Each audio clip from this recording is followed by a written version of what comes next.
Good news for today. Our good news is from Mark chapter 5 verses 35 to 36. While he was still talking to her, messengers arrived from Jairus' home with the news that it was too late. His daughter was dead, and there was no point in Jesus coming now. But Jesus ignored their comments and said to Jairus, "Don't be afraid, just trust me."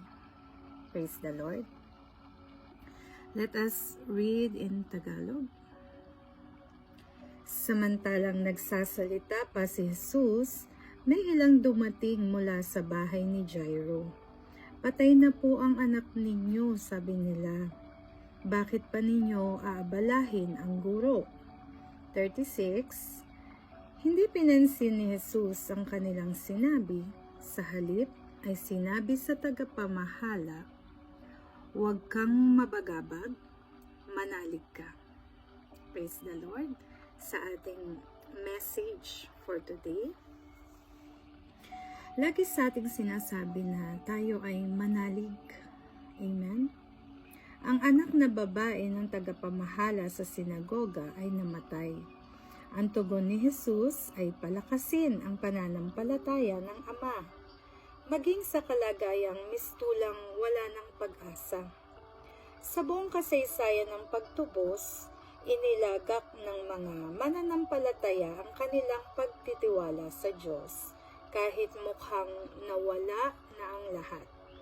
Sa mga pagkakataong ito, ibinigay ng Diyos ang nararapat na pananampalataya at inililigtas ang kanyang bayan ayon sa kanyang kalooban at layunin. Praise the Lord. So sa ating mensahe for today, lagi nating tatandaan, there are times na marami tayong naririnig ng mga negative comments or mga negative news. Amen? But you have to ignore them. Don't dwell on it. Don't give those negative seeds any room in your soil. Amen?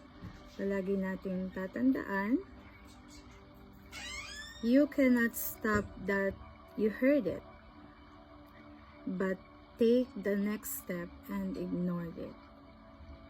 Jesus ignored it and prayed for the little girl, and she came back to life. You cannot have faith if there is doubt, fear, and worry. The Bible says, "Trust the Lord and do not lean on your own understanding." So let's pray. Father, thank you that no matter what other voices may be saying about my life, you have the final say. Thank you that I can stay in faith and choose to not dwell on negative reports.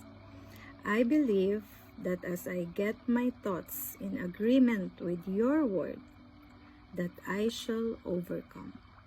In Jesus' name we pray. Amen. God bless everyone. Till next good news.